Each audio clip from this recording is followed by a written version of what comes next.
So assuming Okay, I'll do that again. Remember, we also got to say the co-creator of the framework. That's going into the bloopers for sure. Hi guys, glad everybody can make it. Welcome. Welcome. My name is Nakul Kadava, and this is the first episode of the Inbound Reporting Podcast. Which is so exciting. I'm like so ready to have this content just like out there and people engaging with I'm it. ready too, man. I'm definitely ready. So yeah, like I said, my name is Nakul Kadava, and I'm joined by my lovely co-host and our guest for today. So I'm Jory Monroe. I'm one of the inbound professors on the HubSpot Academy team. I focus primarily on reporting, since this is the podcast about reporting, and conversion and advertising. Kind of everything that gets orphaned ends up in my bucket. That's great. So we are also joined by a HubSpot Academy favorite. And that would be... I'm Kyle Jepson. I'm the sales professor at HubSpot Academy, but I've also been teaching a lot of stuff about the flywheel recently that's sort of somehow fallen to me, and I'm running with it. Yeah, You've been in a lot of videos. So many videos. You've been on You're like lots of HubSpot videos. famous. Yeah. Like you have a bobblehead. Yeah. You're right. Well, and recently it's starting to feel like I can't be on a video unless I say the word flywheel. Yeah, exactly. That's right. So Tia. to tee up what we're talking about today. So, where do we start? Let's start at the beginning. So, a while ago, I was finally given the ability. I had the time to start to focus on the HubSpot reporting tools. And it was interesting because our HubSpot reporting tools, to be fully transparent, are like constantly being listed as a top pain point for our customers.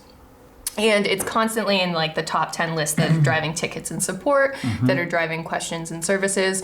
And I really started to try to figure out why that was. And that's when we synced up Nakul. Yeah, no. So I guess to fully introduce myself, because Joy did it very, very well. I didn't. I work as a customer success manager. So naturally, I'm actually talking to our customers on a strategic level every day. And reporting almost always comes up. It's such a big pain I would point. say it's pretty high percentage Definitely. of conversations. And, whether it's, as you were saying, support tickets or low NPS scores, it certainly is something that needs to be tackled. And generally from my perspective, and Jory, I want to hear your perspective, and we're definitely going to, quiz Kyle in a bit. It's either the case of our customers don't have the data, and so they have a problem with it. With our reporting, it's not relevant, the data that they're collecting as a result to their business, and so that presents a problem. Or they just don't know how to use the tools. Or it's a combination of the all three, which is when it becomes a beast. Yeah. But I think that's a really good point. So we kind of set out to figure out like what is it about the tools that are causing like this consistent source of pain for our customers, really. And if we could try to solve for that with a lot of the HubSpot Academy education. And what we found was really that it was those three sources. It was that the data wasn't there, they weren't tracking the right data, or by the time they got to the reporting tools, they kind of realized that they didn't have either the skills or the data they needed to report effectively. And so interestingly enough, we flipped it on its head and we're like, all right, so there's a cohort of HubSpot users that aren't successful with the tools. What makes someone very successful with the tools? And it was interesting because in all the cases, Nakul and I found that there were consistent behaviors on the people that were driving the most success with the HubSpot reporting tools. And it was very much along the lines of, they were incorporating inbound at every kind of stage in their business. Seems like a no-brainer, but it was really important.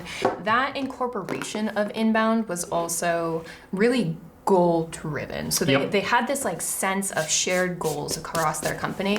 Then there was the fact that, their data, not only did they know where their data was, but they were managing it kind of effectively, whether completely in HubSpot or by and large in HubSpot, because there are certain things with integrations that get a little complicated. They were really starting to manage their data in one centralized location so that by the time they got to reporting, they were able to kind of visualize effectively, but also ask questions that their data set in HubSpot could effectively answer. Yeah, and it also, and it suggests, with those users, as we got together to start working on this, Jory, that reporting doesn't happen in a bubble, Right. or through an explosion of creative energy, Right. It is a constant process. I mean, and disclaimer, that's the framework. You're mapping your flywheel, right? You're implementing inbound at every layer of your business. You're defining your goals. You're managing your data, and then you're visualizing your data. Those are the 4 steps of the framework. But more importantly, it is a constant process. It's not a one-day workshop where after you come out of it, you're ready to go. Totally. It happens over time. Yeah, and so much has to go right for you to get to your report and have it be the exact kind of data and report that you need to answer your question. And so that's kind of what we're going to spend this kind of mini series podcast thing kind of unpacking, is these types of behaviors that you can kind of take up and implement to ensure that you're reporting effectively. Because what I've found, just especially with talking to customers, is that, if you ask a majority of them, like, what is your reporting strategy? They don't have one, and I think that's something Should I cue that's the cricket song? crickets, yeah, exactly. No. Yeah, right. But it's like they don't have But it's one true. because, like, essentially, like, people are thinking about reporting as something that is entirely reactive. Yep. And Yeah. that's It should not be proactive. Exactly. It should be more proactive. There's a process there, and so we're going to spend this kind of series unpacking the different behaviors that we've found that have identified users to be successful, and really hope people can kind of implement them Just be effective reporters. Yeah, pretty much. Yeah, I mean, like, we hope that the framework will make things easier for our customers to basically understand how to do kind of business intelligence and reporting within HubSpot, or with HubSpot. In terms of how many episodes, we're probably hoping that with 4 stages to concentrate 2 episodes per stage, so 8 episodes. We will be reaching out and having some assets for our customers to use. Send back to us. We also have an email that we're gonna talk about at the end of the episode. Absolutely. So that if people want to actually take the assets, use them, and get some active feedback from us, We're here for that as well. Email us. I mean, we'll send in a response back and give them some information of what they're doing right, maybe what they need to tweak if they need to tweak anything. Absolutely. But hopefully, what we can do is just provide a perspective and kind of guide people in the right direction from our unique perspective of client-facing, and then from your perspective also curating and creating instructional design and educational content. So again, just to review, what we found for reporters to be successful in HubSpot is, again, mapping your flywheel, implementing inbound at every stage of your business, defining your goals, ensuring that your team has a shared sense of purpose, managing your data in HubSpot, whether that's integrations or native to HubSpot, or both, and then visualizing your data, really unpacking like how's the nitty gritty of reporting work, and I think that's usually what people associate with reporting. But often it's just a piece of the puzzle. So let's dive in. So we're going to start, of course, where you should start, the beginning. We're going to start with this flywheel bit. We're going to start with implementing inbound at every stage of your business. So that is why Kyle is here. Because we're going to talk about the elephant in the room, right? Like, we're going to talk about the F word. And that is... people are freaking out about this concept of flywheel. And it's so interesting, right, Kyle? Because this is something we've worked closely on, especially like in the inbound cert, right? Yeah. This concept of flywheel has been around almost a year. Wow.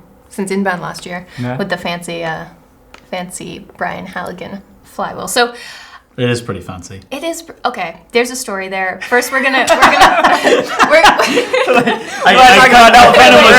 kind of egging you on to be like, let's talk about it. Yeah. Okay. Before we get into like fancy stage props, because I think that's also something we want to unpack right now. Let's just throw it over to Kyle. Yeah. Kyle, what is the flywheel? The flywheel is a new way of conceptualizing your business, of measuring the success of any aspect of your business. And you mentioned people are freaking out, and I think there's several really good reasons for that. First of all, nobody knows what the heck a flywheel is. Right. The first time I ever heard anyone really talk about a flywheel, I mean, my dad always worked on cars, and apparently cars have a flywheel in there, but I don't know what it does. And then Halligan in internal meetings started talking about there's this thing called a flywheel, and Jeff Bezos has talked about it, and some other people have talked about it, and like it would be better if we stopped thinking of businesses in terms of a funnel and started thinking of them in terms of flywheel. What do you think? And what I thought was, what's a flywheel? Like, I know what a funnel is. Yeah, right. But what is it? Like, all these slides you keep showing, it just looks like a circle. How's it different from, like, why don't we call it a wheel or a cycle? And so, you mentioned the inbound certification. We wanted to overhaul the inbound certification to bring this idea into it and align with it. Joy was in that project, I was in that project, a few others, but the task of creating a lesson on explaining what the flywheel is fell to the guy who didn't know what a flywheel was. And I started doing all sorts of research on flywheels. I remember that meeting. And it turned... We were like, no one wants to do it, Kyle will do it. Well, I just, like... I really felt very strongly the idea will never take hold unless people know what a flywheel is. Absolutely. And so I started researching it myself, and I started learning flywheels are pretty cool, and they can actually be a lot of different things. The definition we always give is that it's a machine that stores rotational energy, and I think that actually conjures the wrong image in the mind. Okay. I was at the Museum of Science here in Boston just a couple days I'm ago. thinking of a turbine. They have a and they have I think it's a real flywheel there, and it's this enormous cylinder that probably weighs a ton or two, and is just turning very slowly. It looks nothing like the images we put on it. But if you know those little cars that instead of you back them up and there's a rubber band and they go off, but they're the kind that you can go like zip, zip, zip, zip, zip. Oh, That's a flywheel. And the way that works is on the axle inside. Did a lot of internet research I love on this. flywheels. This is like mini physics. Yeah. This is great. On one of the axles in the car, usually the back one, you have the tiny little metal axle and the tiny little plastic wheels, and then you just take a thick, heavy, round metal thing and put it on the axle. Okay. Kind of like just a really thick, heavy ring that proportionately to the rest of the car weighs a lot. It's still pretty small, but it's like some heavy metal. And so as you turn it, you are rolling the car and pushing it and making those wheels turn. But that heavy wheel in the middle, Newton tells us, things that are in motion want to stay in motion. And the more weight you get, the more inertia you have. And so like the heavy wheel inside is spinning fast enough that it can just keep propelling the car forward. That's also a flywheel. And so flywheels, like, they look a lot of different ways. They behave a lot but this basic concept is that you get something that's heavy and you start it spinning, and if you have it on like ball bearings or something, it'll keep spinning for a really long time. Right. I always imagined, the things you get at fairs where you like blow on them and they spin? A pinwheel? The fan? A pinwheel, yeah. They sort of look like fans. I always was just like, that's a flywheel. I guess that's not even remotely close to a flywheel. But and apparently we learned that two things. One, we were able to check off the box that Isaac Newton could be mentioned on our podcast. There Done. you go. Done. Great. And two, Success. Kyle is a physics teacher. So, okay, true story. Who I actually knew? never took a physics class.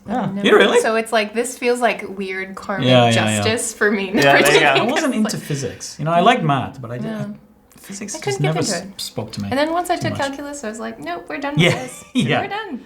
So like, but Anyway. so we're thinking, so we're thinking, right, that traditionally it is a machine that is storing rotational energy. The concept of the car is a good example. And that's the important part. And that's why I think the flywheel is actually a better metaphor than like a wheel or a cycle. Okay. Because if you have something that's a flywheel and you start it spinning, it will keep spinning. Yep. Right. Yep. Whereas if you just have a normal, like a little Matchbox or Hot Wheels car and you try to spin the wheels, they'll spin stop. like a few rotations and then be done. Right. Whereas if you have a flywheel, you start it going and it will just keep going. And that's the difference we're really trying to get to. When you think about a traditional funnel, especially in the context of a reporting podcast, I don't want to cast any aspersions on the idea of a funnel generally, Right. because with any conversion process, any sales process, you're going to have this stair step, where you have a lot of people here and fewer people here and fewer people, and it's shaped like a funnel. And so it makes sense to call it a funnel, Yeah. right? It's the best way to visualize that. Yeah,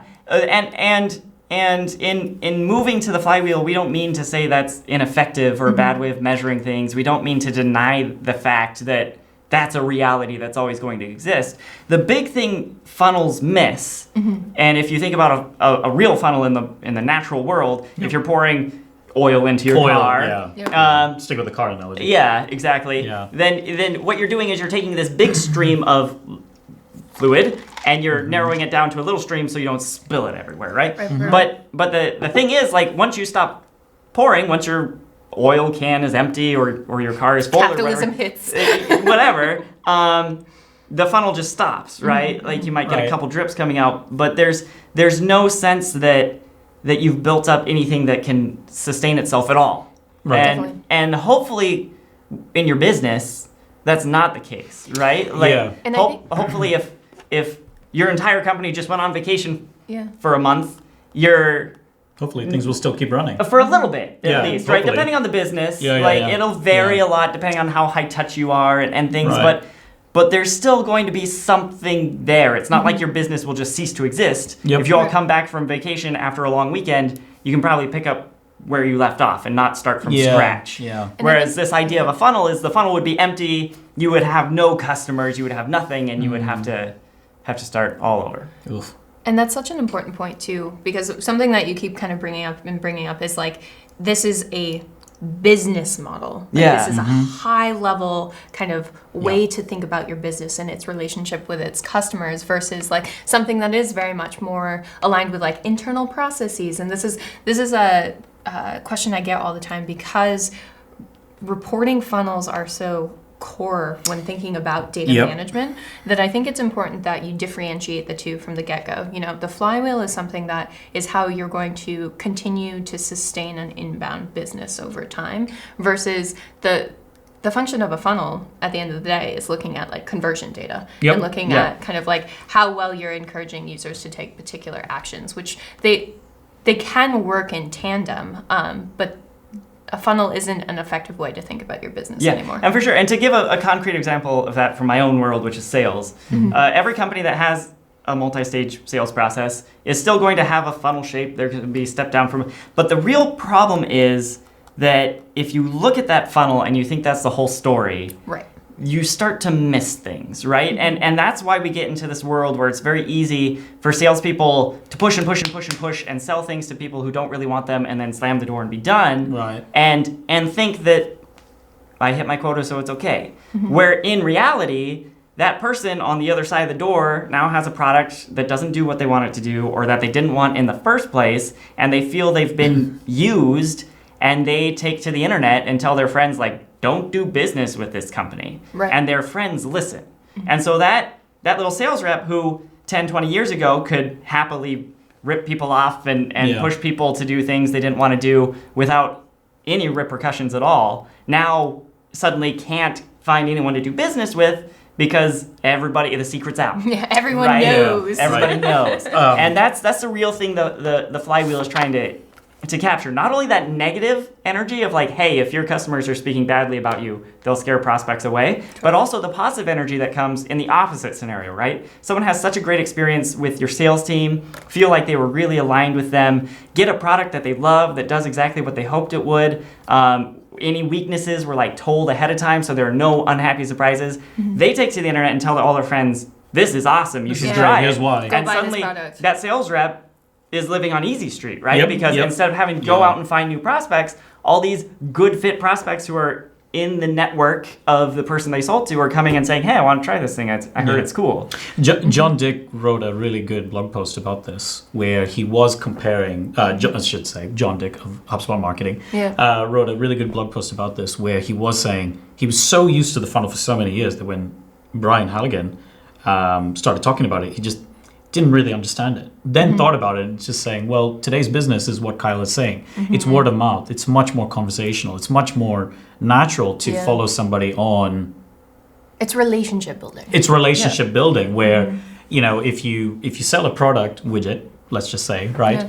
And, you know, Jory, you really like, you know, Kyle, and you guys are friends, and Kyle talks about it and raves about it. Well, it's more likely that you're going to go to the sales rep that Kyle worked with Yeah. and say, yeah, I want to buy your Yeah. widget because Yeah. Kyle just talked about it, talked it up. Absolutely. And I think it's important to note too that some people, sometimes this is painted in very bright colors, like the funnel is dead. We don't need Yeah. funnels anymore. And he like- didn't say that either. But Right. like, I think it's important to think of this as purely additive, right? Right. Like whatever good work the funnel concept is doing for you, great. Keep that, yeah. Keep that, but let's build onto it. What we're really doing is we're zooming out on whatever funnel you're focused on, whether that's the conversion rate on your website or Yep. your sales process or whatever that may be.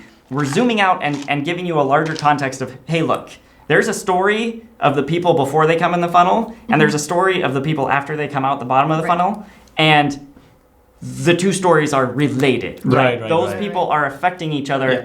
in a way that if you're just thinking of it as a funnel, doesn't it can't really capture it. Definitely, and I think this is a good segue into there are these concepts of force and friction when it comes to the funnel, and I think again you add more terminology. We're already talking about marketing jargon.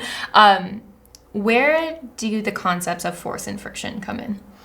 So again, if we're thinking of my favorite example is the little car toy, because I had one of those car toys, and that was the one that when I came across it That's on the accessible. internet, I was like, that's why didn't you that's say the it. little car? Yeah. And so if you think No, about that's that, Yep. right? If you want to make that car go faster, or you want to make it go farther, there are two real ways you can do that. One is adding more force, which just means make it go Spinning faster, it. Go zip it more faster, times, yeah, like faster, yeah. faster, harder, whatever. That's going to make it go. The other is removing friction. So Yep. if you could go into that car and give it ball bearings, oil the gears a little bit, whatever, Tinker. then it will go farther and faster. I have less obstacles. Right. Yeah. And so basically, in the one way, you're giving it more energy and speed in the first place, Yep. and from the other angle, you're making that energy and speed last longer. You're increasing your efficiency. So that makes sense to me. Like, the car analogy was always something I thought of when I was thinking about the flywheel. Alignment. Alignment. Yeah, I feel aligned. But let's talk about it in a context of an actual business, because we have, for example, some manufacturing customers, I'm sure, Yeah. but not all of our customers are in the manufacturing industry. Some are in SaaS, some are in construction, some are in hospitality, some are in, I can name a million examples, but you Pet get food. you get my Industries, point. Some are in, yeah. Give us an example of like where you could see and point out, yep, this is this person's flywheel, or here's the forces, or some examples of a forces For versus sure. friction. Yeah, just to keep Yeah. it general, before we hop into any sort of specifics, I think the easiest way to think of force is the investments you make in your business, not just like financial. Certainly, if you allocate all your budget to sales, Right. then like your customer service might not be awesome, right? Your Yep. marketing and website experience might be bad. Right. But your sales team will probably do great. Yeah, right? yeah. Right. And if you look It's at true. that and you realize, wait, maybe we reallocate some of this money somewhere else, we rebudget, that's one way to spread force around. But your money is a fairly fixed, like you really only There's get to that add number. budget over here Right. by taking it away Not from over all here. of us have $10 million. Right, exactly. to And spend. so I think it's important to think of investment in a broader sense, right? Yeah, Like, yeah. who are the employees that you are most invested in training? Who are the employees that you're trying to take care of them in such a way that they stick around a long time, right? That's also a force. Yep. Because your happiest employees are going to be your best employees, are going to give the best experience to your customers. And so, if all of the perks are going to the people in your C-suite, for a lousy example, that's not going to be as good for your customers as if you have really happy frontline employees who are just eager to Answer questions. help answer questions, Yep, help people out. succeed. Yep. Because, and again, just to kind of tie what Kyle was saying, remember, this is not just thinking about the traditional funnel model, which was here's the marketing funnel, getting leads to be qualified. Yep. Here's the traditional sales model to get people to close as customers, but also, okay, what after Whatever they is become coming customers, out, yeah. right? Yeah. Hence that circular motion. Right. Of just saying, yep, I want those happy customers, hopefully happy, to talk about us more in a positive light that will spin that wheel Yeah. further and forth, i.e. force, Yeah. to encourage more and more people to come around, right? Definitely. To talk Yeah. about us. And so that's the force piece. The friction piece is really, there are a couple different ways you can think about it. The one I think makes the most sense and is the most applicable across industries is looking at your internal processes, right? If I'm on the support team and Jory calls in with a problem, I want to help you solve this problem, but I've got to get permission from my manager and get a form signed in triplicate. Like,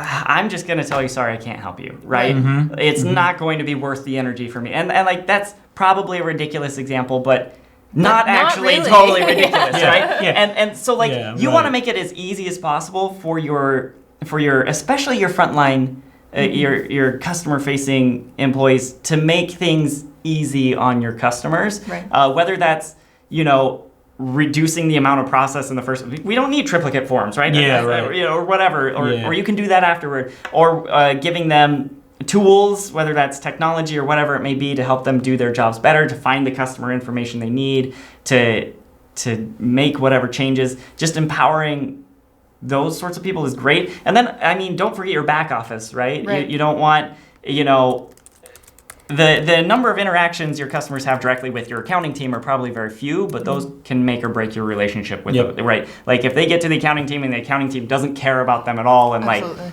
like there are all these fees for no apparent reason, that's friction too. And so you gotta, if you can align everyone internally around doing what's best for the customer, Right. and just make it as easy as possible for them to do that. Worry more about your customers' experience and their happiness than about your internal whatever it is that people Right. get caught up in. Yeah, Um, and I'm sure I know you think about it in the context of sales, right? Yeah, for sure. Removing friction for sales. I mean, what does that look like? Is it like the similar example about customer support that you were talking about, where Because Yeah. I think that's really important because it might have been you. If it was you, let me know. So I once actually heard that like the flywheel. It is effective to identify what's working, but oftentimes companies don't need to be told what's working. They have a general sense. Right, It's well- go ahead. And in sales specifically, force is what sales are good at, Right. Yep. You hire sales teams who can force through the Who can deals and close. push and Yeah. not give up and go. And most sales organizations, I'm willing to bet, are maxed out when it comes to force. Right. They're spending all the budget they can get their hands on. They're hiring all the people they can get. They're doing everything they can They're to have selling. the best possible sales team. Yeah. Raising the quotas, ratcheting up the commission, whatever they can do. That force, chances are, whoever You're you doing it are, right. whatever company you're at, Yep. you've done force, if anything, too much, Mm-hmm. right? Right. Okay. And where you're gonna get more benefit for your sales team and for your The rest of your the rest of your Yeah, company yeah. Yeah, of is course. focusing on that friction piece. Right. And we're actually getting ready to launch a new certification course called Frictionless Sales, teaching sales leadership, Tee up. Yeah. how to nice little plug in there. how to take the flywheel and use that as a way to evaluate their sales organization and find places to remove friction. And so some of that is enabling your sales reps to spend more of their time selling. Yep. There's sort of a famous statistic floating around the internet that sales reps in general only spend something like 30 or 35% of their time selling. Which The- is insane to think about. The Yeah. rest of their time is spent on data entry, on meetings Admin. internally, all these other things they have to do. And if you could just remove that friction and let them spend 70 or 80 or 100% of their time selling, Yeah. already, ta-da, Right, right. without hiring any new people, without increasing Yeah. your budget, suddenly you're getting more for your money, right? Right. And then also aligning them with their target buyer, the things they want. If you can make your incentive structure such that what the salespeople want is your customers to succeed, that's going to be really good. Yeah. And I've heard of some companies, I believe HubSpot and other companies have this clawback yeah. in where you close a deal, great, you get a commission, but if 3 months from now They that churn. customer They cancel. leaves, Yep. then that commission comes out of that paycheck. Right, yeah, You're giving yeah. that money back. That's a and good so example. now, I'm not just focused on closing this person today. I'm focused on at least making them happy enough to stick around through the clawback period, Yeah, right? definitely. And then the final piece we talk about in the certification is using training and coaching and transforming your sales organization by fostering a culture of learning. Yep. Which is important because sales reps so often are heads down, working, and again, 65% of that working is doing stuff that doesn't really matter. So they're sweating and trying to work even Getting harder. through, Trying And- to make it. And yeah. being able to take time to evaluate how you're doing, look at some reports, Yes. see where you can improve, is Love gonna this guy. is gonna Reporting's so important. Love this guy. gonna make Yeah. a big difference, right? Right. And Yeah. and No, that's I mean, true. Yeah. I mean, to pander to my audience here, I guess. Like, how are you gonna know where the friction is unless you have some visibility in it, Yep. right? Like, Yeah. and if you look at a sales pipeline funnel chart for each one of your reps, you'll see drop-offs in different spots, right? And like, whoa, Chuck over here is doing really poorly on step 3, Right. where everybody else is doing really well. So Why is that? why? Why is that? And then how can we fix empower it? him? And Right. what's missing? Yeah. Whereas from our ends. if you don't have Yeah. that visibility and you just sit down in your monthly one-to-one with Chuck and say, so how's it going? He'll be like, Fine. fine. And great, see you Kyle next S. month. Yeah, right, You right, know? right. And yeah. scene. Yeah, right. Definitely. Um, So when it comes to in your like, and this could be like sales specific, but also just in general, like how do you advise people? And it can be that we turn to kind of reporting as a topic, or just otherwise, to start going about evaluating whether in their sales process or not, like where their biggest points of friction are.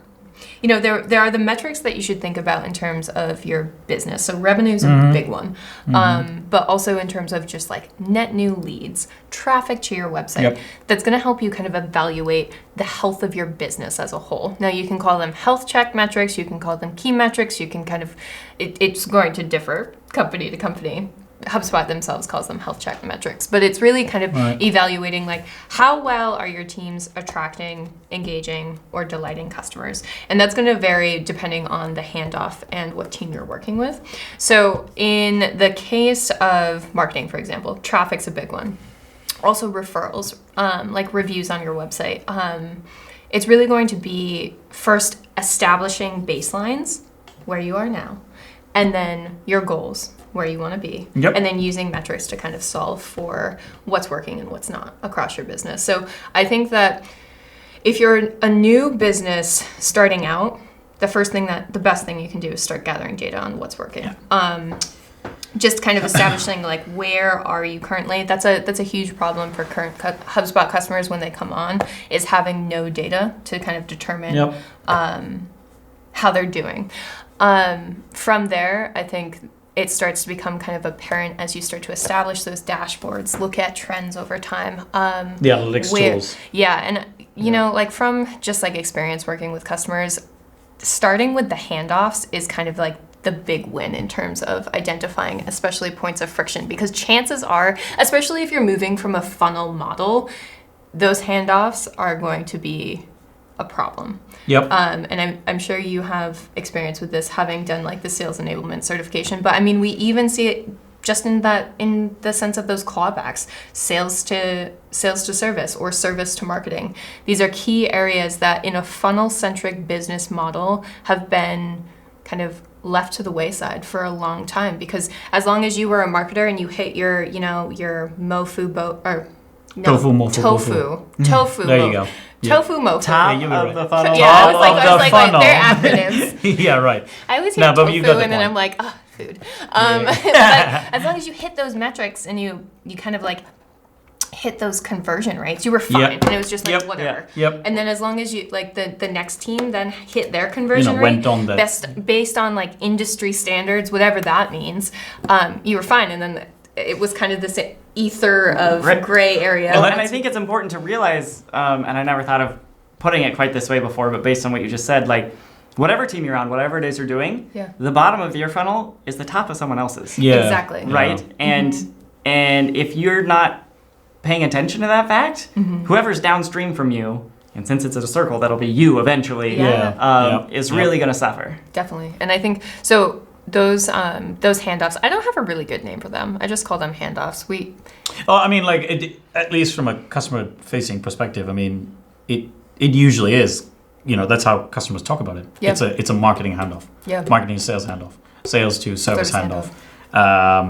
And I think, the know, service to that's marketing just what it handoff is. is like it's always been there, but I feel like it's been largely ignored because it's like, I don't know, it's our customers. And now you have Right. these like kind of new terms like customer marketing pop up. Right, and it's right, like, right. no, this has always Yeah. been here. Like your customers talk to each other. It's just that now we're in the stage where, your customers can be loud. They can be the loudest people in the room. And if you're not kind of inspiring the good ones to come to the top and Yeah. lessening how many bad ones there are, you've got a problem on your hands. Yeah, the best type of meetings I usually have, are those meetings where you are talking about a lead handoff process, let's say from attract to engage or to delight back to attract, right? Yeah. Thinking about the flywheel, where they have that epiphany where they're like, oh man, this is a problem.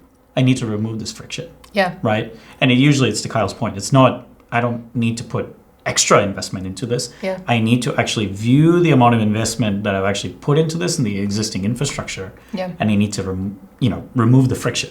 That Right. is, remove the obstacle in Right. place. That's typically, obviously, in a customer-facing perspective, it's really much more tactical on their end. But if you think about it strategically, which is usually kind of my conversations, it's like, well, why is only X% of your marketing qualified leads only going to sales? Right. Why isn't it more?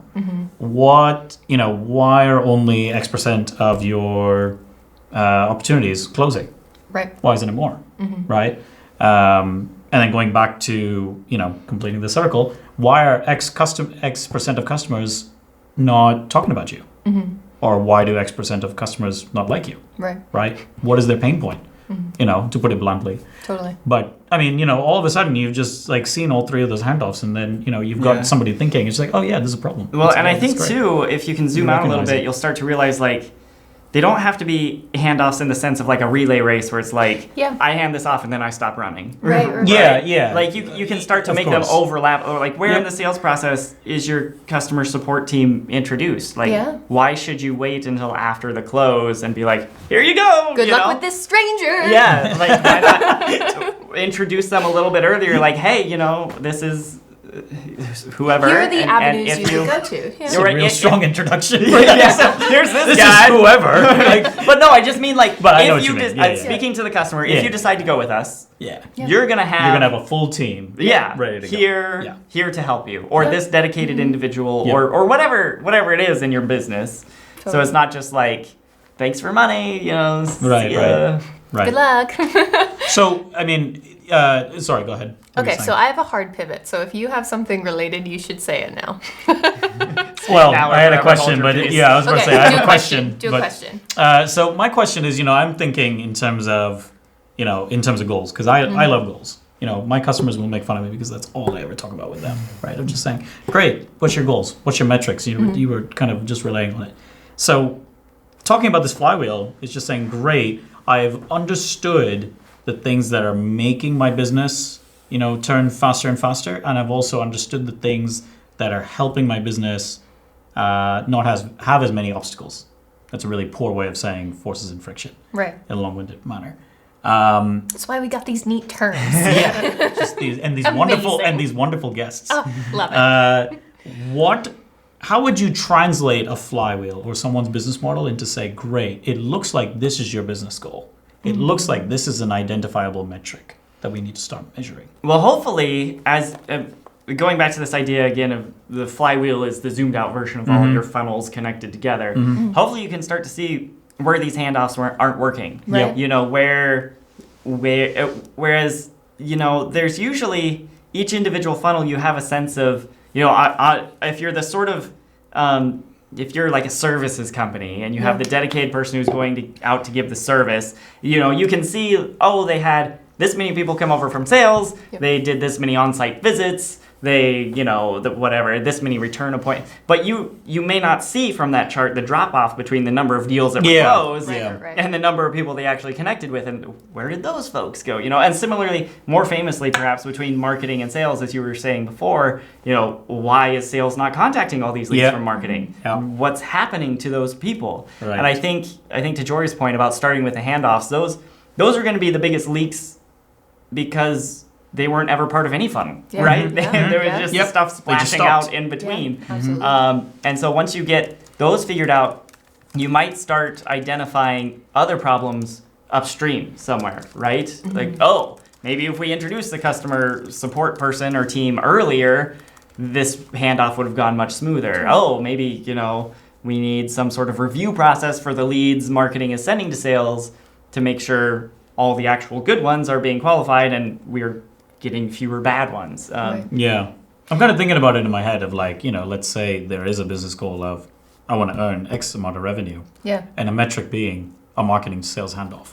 What is that transition? How high is it? Yeah. Right?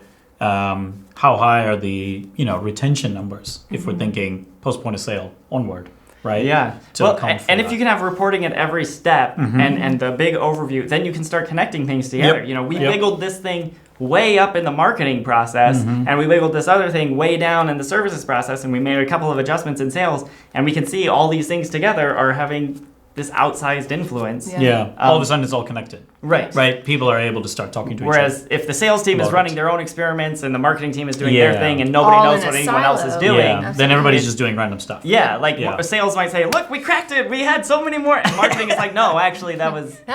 us." Yeah. And so, Actually, we need the budget. yeah, it would be really nice if we could hire a second marketer. Exactly. Yeah, right. Totally. And I think it's important to keep in mind as you're thinking about like where the leaks are and what's going wrong and what are we experimenting on, that it is going to be largely dependent on like what your company is. Like the exact metric and the exact business goal is highly dependent, and that can be kind of frustrating at first because it's tempting to be like, okay, like what's the industry standard, or like what's the Yeah. metric that everyone Right. and my competitor Well, is looking at. Yeah, and I think sort of going out on a limb here. Yeah. If you ever go look at any HubSpot stuff about the flywheel, you're going to see the stages you just mentioned: attract, engage, delight. Yeah. But I think the right thing for individual companies to do is to take that as their starting point and say like, Yes. okay, how do we attract people? Yep. How do we engage with Yeah. them? How do we convert them? And then start to realize like, you know what, I think we actually have a fourth stage right Yeah. here. And I think Yep, maybe yep, these two, like the division is over here, and like, oh, we can measure these things. And as you iterate and iterate and iterate, you'll get this flywheel that no longer looks like the HubSpot branded attract, engage, Yep. delight, inbound methodology. You'll get this thing that actually describes your company and is only relevant to your company, to nobody else, but is super relevant to your important. company. But that's Yeah. important. Right? Yeah. And this Yeah. is now you can start to see and you have a way to discover what those metrics are and what the how it's all working together. And Right. as you'll probably go through several versions of that over time. Yeah. And you might think, oh, you know what, there's actually a fifth stage here, and you try and like, actually that didn't work. Like we'll Yeah. combine those back together. And I mean, your flywheel should be made out of Play-Doh instead of carved in stone, right? And just like Definitely. mess it and like Play-Doh. rearrange it until I it's don't. beautiful. It's disgusting. Really? Yeah. Well, you're not supposed to eat it. Yeah, well, that didn't happen ever. Play-Doh? Okay, but I was little. Okay, like whatever. So was I. Okay. We so, digress. We anyway. digress. But see, that was the hard pivot. Kyle, you did that so beautifully, just like organically. That's the thing, is that I think that people often confuse the flywheel because they see the inbound methodology and it's like this stagnant attract, engage, delight. But I think it is really important to think about like, it is ultimately going to be the reference. That's not the word I'm looking for, but kind of like the framework. Guideline? The A template? guidelines. I love Guideline. all those. That works. All of those. We're here to help that, you. Yeah, see, that you're going to use for your business, but your business at the end of the day is going to be unique. Right. So as you need to kind of alter that, use that as a guiding starting point. Right. But at the end of the day, like you need to also think about adapting it to what really defines your business and Yeah. what is authentic to your business. And that might not, I mean, of course, like start using the inbound methodology as the starting point, and it helps you ensure that you are remaining true to your customers, but also kind of those principles of inbound. But then kind of using that as that building point, that foundation for like your actual flywheel Yeah. is important. Right. And I think attract, engage, delight is going to be in some sense relevant to every company, right? Right. Like if we just We've gave you simplified if it. we just Yeah, gave you yeah, a yeah. blank circle Yeah. and said draw your flywheel, that would be a really hard ask for any, like Yeah. what would that even mean, right? But if using that, like you said, as a starting point, like here's where do your customers come from? How do you find them? How do they find you? This Who are they? engage stage, Who are they? like Yeah. who are the humans on your team that are working with these humans out there? How is that communication happening? What sorts of metrics can we put in place? Is there a formal sales process? Is it a self-serve system? Like all that, and then delight, right? When they actually get the product, what does success look like? What does Yeah. it mean Yeah. for someone to be happy that they purchased your mattress or your landscaping services or your whatever it is, right? And how do you then gather whatever positive energy is out there and direct it towards Use it attracting more, right? And then once you start to answer those questions, that's when you start realizing, like, you know what, we have more stages here, we have less stages there, we have this entirely other thing over here. Yeah, totally. And depending on how many products and like how many different things you do, you might have multiple flywheels supporting each other. Like, just visualize it in whatever way makes the most sense to you, but use the attract, engage, delight as the jumping off point. Totally. Right. And I think the best example to this date that I still like the most. So Kyle and I were also part of the team that like graded who won Brian Halligan's contest. So behind the scenes spoiler there. Hope no one's disappointed. But it was one of a charity who will remain unnamed.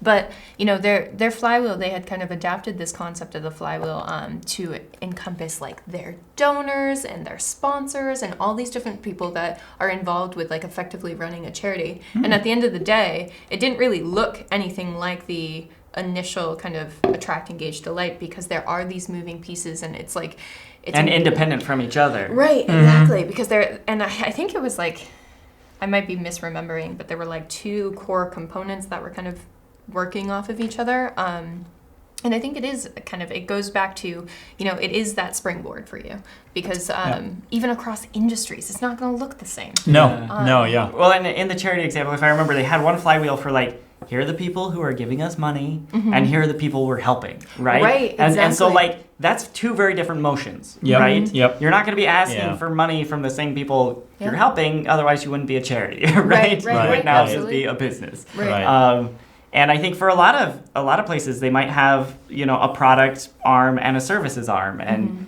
maybe that's one big circle, maybe it's two little circles, but ultimately, there are right and wrong answers, but the proof is in the pudding, right? You found the right answer when you learned something about your company that you couldn't have. It's only figured out any effective other if way. it gives you insight. Right. Right. If it's not giving you insight, then you haven't done it right yet. Then it's a circle on a piece of paper. And, well, no, it's only effective, and then I think the barometer is if you're able to see, yep, this looks like our central business goal. Just looking at all these insights together about the flywheel, it looks like it's a retention goal of needing to retain X number of customers. It looks like it's a revenue goal of attaining this much. It looks like here's the key metrics, just based on what it says under attract, engage, delight, or whatever other sub stages or creative stages you want to input in the middle, So as you were saying, Kyle. I'm going to get a little Right. meta. It's almost like it's a report. Oh my a report God. of your business. And then it's only Genius. helpful. I know, wow. And it's only helpful if you can then action the No, but it's insight true. Yeah, that your flywheel that's is the actually point. giving you. Like Yeah, if you're that's not what I was having a getting at. conversation, if it's not driving action or insight or telling you what's working, what's not, then it's not set up correctly. And it's kind of like start at the beginning. What know, is attract, engage, Kyle, delight you'll be mean? proud of us because we both presented at Hugs, different Hugs. Which are Well- HubSpot user groups. HubSpot user groups, thank you. Where we both presented, the framework, at both of these. And, we didn't get one confusing question about the flywheel at either of them because we talked about it in a very, very simplistic way than what we just did here. But basically saying, guys, just think of your business model. Right. What's working well, what's not working well, right? What are you getting out of it? Can you actually translate that into your reporting strategy later down the line, right? Yeah. Physically. The metaphor I like a lot when it comes to the flywheel is I think of it in terms of like language learning, right? Like you gotta start kind of like a basis of vernacular where it's like you have to see like the flywheel is attract, engage, delight, and there's this thing called force and this thing called friction that's like what's working, what's not. Cool. Establish that, get that running, see how it maps to your business. Then okay, you see what's going on, you kind of see how inbound is working with your business. Now let's take it a step further. Let's adapt it to what you're like. Let's apply what you've learned about the flywheel, and then kind of almost break it to fit the needs of your business. Yeah, I don't know if no, break but it it's is true. right. But Modify you're it. Modify. you're That's a amending it, you're positive modifying word. it, you're structuring it to fit with what is who you actually are, happening with who your you business. are, Yeah, totally. right? And then it's like, okay, so then you start to see kind of more nuanced insight with your business. Maybe you Right. do have 5 stages. Maybe it's not just those 3: attract, engage, delight. Maybe your customer segment is very different, the product you sell, etc. Yeah. Then you get a little bit more nuanced, you get a little bit more advanced, and you can start to think of the flywheel more effectively in terms of how it applies to your business. And then you kind of continue to get more advanced until Right. you actually have something that directly one-to-one fits your business and potentially no one else's. But you got to start with the inbound methodology. That's where it's like very kind of simple and approachable, but then it's like baby steps. Yep. You have to Yeah. build off that foundation. Yep. Similar to what Jory, you were saying earlier about you and Kyle sitting there with, I can't even imagine the number of papers or flywheels that you guys had to grade. No comment. No comment. The meetings. The are meetings. well. Jory is apparently a maniac because we are offering that ability Yes. as well Yes. to anyone listening or watching or both the show. Yeah, it's true. So we have this handy dandy alias. Nicole's smiling, if you can't see. It's actually hot off the press. Just set it up this morning. And we're going to be attaching, so this is going to live in the blog for Yeah, the first. the blog post that Where it comes out might of live it. other places Yeah. eventually. But there's going to be a worksheet at the bottom where you can start to kind of map your flywheel, and we will look at it for you, Yeah. actually. We'll give you feedback. We'll give you what you're doing right, what you may need to tweak. Yeah, or just kind of initial thoughts when looking at your flywheel. So there's going to be a downloadable asset. And if you want to email that to inboundreporting@hubspot.com, we will take a look at your flywheel and we will email you back comments. Yeah. We'll consult with you. We'll Yeah, look for at sure. it. Yeah, Yeah, for see, sure. See Yeah. what's working, what's not. Because I think, because again, like, and I'm sure again, you guys have mentioned it. I'm sure I've mentioned it. It's a lot of it is, a lot of unwillingness to look at the flywheel from a customer's perspective is just not understanding it fully. Totally. Or not able to understand it fully. So hopefully this kind of word rant or data dump is a good way to kind of simplifying it a little easier. Yep. Past just the metaphors, which actually did help a lot for myself. I like the car. Yeah, it really does. It really does help you understand it a little better. So hopefully you can get a lot more people, our customers and viewers, to say, yeah, you know what? Let me just take a stab at it Yeah, totally. and just see what I know at least. And I think like another good asset, as Kyle has mentioned, is that we do have an entire lesson in the Learning Center that is just like purely focused to this concept of flywheel and kind of making it applicable. There may or may not be more content coming soon. I don't know. I can't say officially on the record, but there may be. So Kyle, do you have any other final remarks about the flywheel? You excited to see the flywheel spin round? I am excited. I mean, I feel good. I'm done. Kyle, just tell the story.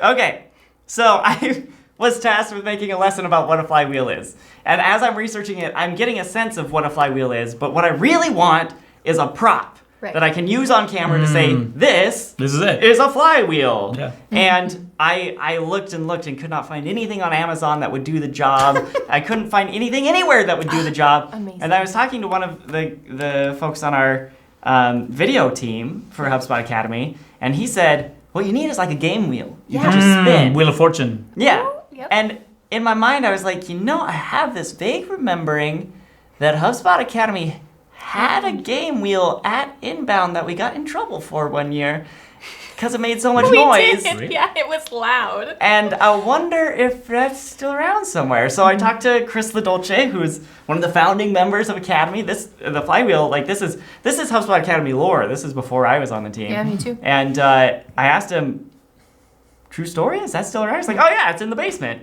And so I found someone who would take me down to the basement. I don't have access to that normally, but we went down there, we found it, we set it up, and then we had this game show wheel that was like, I don't know, 5 feet wide or something. It's But you, it's did, big. this It's a construction big thing. paper? Yeah, and I took the little brrrr wheel Yeah, for yeah, it, yeah. so it'd spin quietly. And it's like super rickety plastic. It's like I would spin hilarious. it and it would like wobble. But I was like, this is gonna Yeah, work. but it works. It works. And so Yeah, I took yeah. our graphic and I got it printed at Staples on a huge size, Oh, and I yeah, got yeah, yeah. one of those trifold cardboard things you use for science fair projects, and I cut it into a circle, and I got some glue, and I did this It arts was and like crafts project on the your floor of the office. DIY flywheel edition. And then I had it. And we made this this lesson that we've talked about funnel and Inbound. flywheel, Yeah. and it's on screen for like maybe A 5 second. seconds. Yeah. And it totally belies the week of work I put into this thing. But I'm just like, a flywheel goes like this, Yep. and like, please don't notice that it's wobbly all over the place. You but can't I got notice. You don't notice. I got it all together, and I took a video of it and sent it to our CEO, Brian Halligan, who was Yep. then working on his inbound keynote Mm-hmm. and had, sort of like spinning graphics on PowerPoint slides. Yeah. But I just sent him an email, and the subject line was like, so I heard you like flywheels, and then just dropped the video in there of me spinning it. I'm like, it spins. Yeah, right. And then suddenly I'm in meetings with the CEO and the people who are The helping him write his consultant. speech. And they're like, can we use it on stage? And he did a dry run with it. And every time he spun it, it like almost fell over. And the team in charge of inbound was like, No. okay, we like the concept, but like it's too small for one thing, and it's too fragile. And so It will fall over. I was tasked with like, can you make a better one? And I was like, well, no, this is the best I can do. pretty But, much like, it. I Yeah. found a company online that makes custom game wheels, and we got this like Really?